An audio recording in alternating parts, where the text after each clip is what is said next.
Click the links for Odyssey BitChute to join the channel, support the channel through Coffee or subscribe to or the various other links. So this is an article about two things I think going on with it: the concept of Substack, and then the concept of Hollywood painting itself into a corner with wokeism, which everyone saw that one coming for a few years now. But the Substack thing is something a little bit different. The concept of being independent.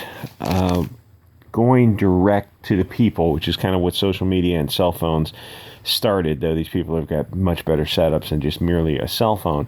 The idea of being funded directly from the people who are interested in the content, and ultimately, if these Substack channels take off, they're going to have normal advertising. The thing is, advertising, like Gab has got advertising now, BitChute and Odyssey, they all have advertising. They're not getting Coca-Cola and Nike for sure, but they're getting many smaller companies need to advertise also. It's like you're not going to afford to advertise in the mainstream, but you can go to these alt media things, and it's like a lot of the audience is it's open to a certain type of advertisements. Like you can tailor it to the audience because based on what the channels are putting out there. Like you can do with YouTube too, but YouTube is so censorious. It's like people are moving away from that censorship. They're going to Substack and these various other video platforms where the concept of even a few years ago, if you told me like, oh yeah, you're going to end up paying for subscriptions to channels, like, that didn't seem to click. And now I realize, oh yeah, you just can't get the stuff. Like there's a channel that got kicked off YouTube and they have their own website, and it's like, okay, well, it's kind of like a news site. It's like an Alex Jones type site, but more based. It's like, oh, okay, well, it's like, are they worthy of supporting? And you realize, yeah, I guess they are. I mean, they're not getting advertisements, so they've got to go on subscription models. So that kind of concept is, I don't want to say the name on YouTube because YouTube is such an a-hole. That concept is catching on, even with me who thought like, oh, everything's gonna be free. It's like, well, if it was on YouTube and you're getting advertising dollars, yeah, but YouTube has kicked off so many channels. It's like, oh, it's almost. It's still worth being on for a lot of people, but you can see that the winds are shifting away to, like, there's live streams on Odyssey right now that I'm missing just because they're just not on YouTube. YouTube just has kicked all these freaking channels off. So there's those two concepts going on where they painted themselves in a corner with wokeism, and then also people, as they will say here, Barry Weiss's Substack. Common Sense has already become one of the best in the country because as an editor, she looks for the kinds of pieces once united by a somewhat spy movie handle on the intellectual dark web. Okay, so what was happening was where if you put this stuff in the mainstream, people are getting, someone described Twitter as a group, there's a small group of people with something to lose being attacked by people with nothing to lose. That's kind of Twitter. So what happened is people in the mainstream New York Times and all these other media companies, if they try to do news like they've done for 100 years, where you have a diversity of thought and you have both opinions, no matter how much you may disagree with these opinions, you try to present things fairly and impartially, you're going to find out that the sand has shifted where now Twitter will pressure the company, and all of a sudden you find like, oh, editors are stepping down from these positions because they said something that the mob didn't like. It's like, oh, so the media now is just echo chambers. Yeah, the mainstream media now is just an echo chamber. You have to get on Substack, Odyssey, BitChute, and you have to go on a donation or, Subscribestar. I was going to say Patreon and that kind of stuff, but Subscribestar is the less censorious one. I did get a sub on a Subscribestar. It was very cool. So it's a situation of like you can put videos on those kind of platforms, on Coffee, Subscribestar, that you just can't put on other, like, and you got to get money coming in. Like people have to either pay. It's easier to get like a penny for an advertisement. That's easier for people to sit through like a 5-second ad than to get somebody to pay like $1 a month. But until these workarounds, there's going to be a lot of different ways to go about this.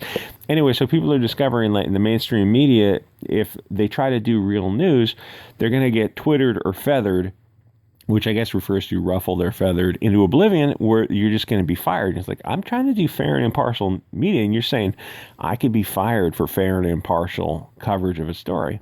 Yeah, That's what it comes down to. There's a strong disincentive to publish anything that might result in instantaneous unemployment. Everyone knows which way the wind is blowing. Weiss, though, answers to no one. She answers to the people who, pay her monthly subscription.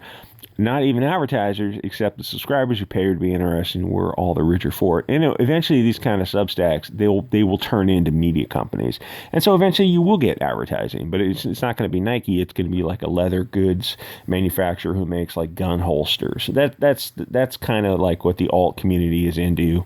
They're going to be into like small scale manufacturing, like saddles and holsters and belts and that kind of stuff. Which is great because it's a small community right now of this alt community, the alternative community. So her latest article is a piece by LA writers who spoke to a number of Hollywood players on condition of anonymity who were dismayed by the new 2020 riots, George Floyd, mega affirmative action hiring policies that are in place virtually everywhere in the entertainment industry.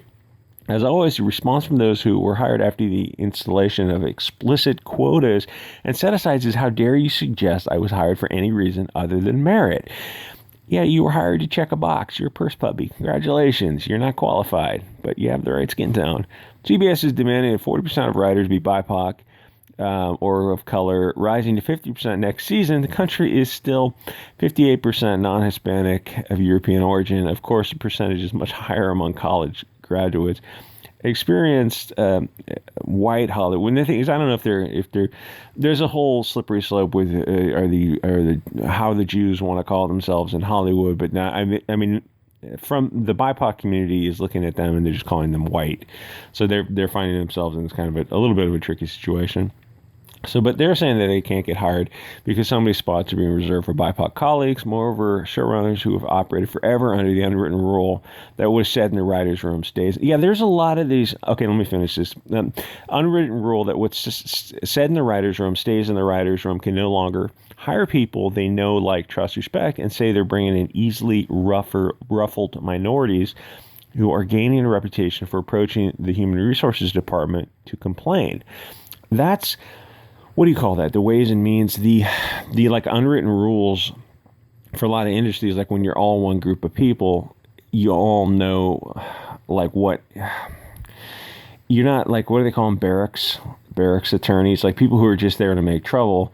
And so, like these Hollywood types who argue for representation, they're learning that if you hire somebody not based on merit who've been pandered to their whole lives, they're going to require a lot of pandering.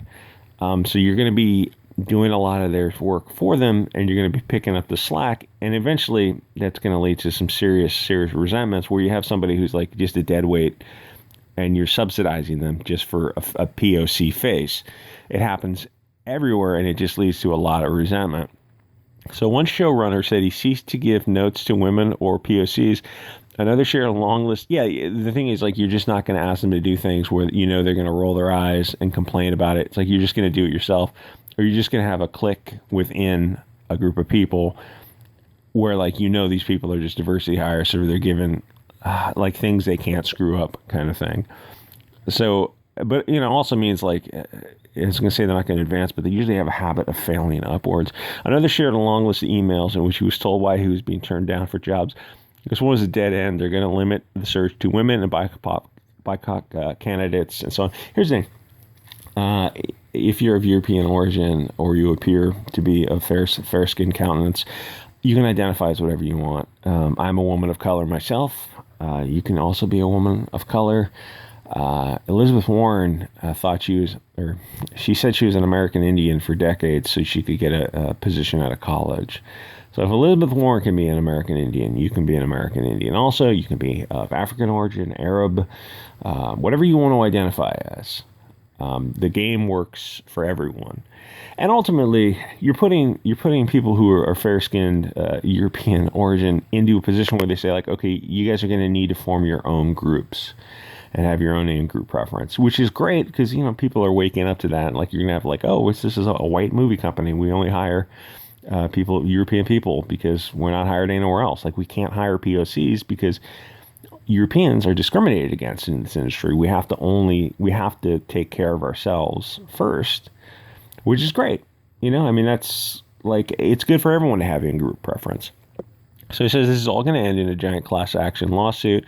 There'd be something to see what class is that, white people. See, it's tricky with Hollywood because, like I said, it's a lot of Jewish people in Hollywood who are pulling the strings for a lot of projects. They don't quite know how to identify themselves. They're like, I'm a this and this, and it's a little tricky for them. But the thing is, all of Hollywood is in this far left echo chamber. They did this to themselves. They painted themselves into a corner. Eventually you're going to have to go after this legally and say, like, listen, this is violating federal law. You can't discriminate against people of European origin or people who appear to be of European origin who identify as, white non-Hispanics. Like, discrimination goes both ways, or at least it should. And if it doesn't, like, if you continue to be discriminated against, you're just going to you're going to have to do your own thing. White people forming that in-group preference, forming their own industries where they only hire white people.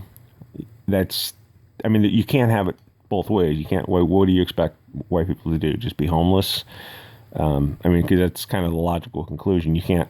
Anyway, like, comment, subscribe, and I'll see you guys on the next episode.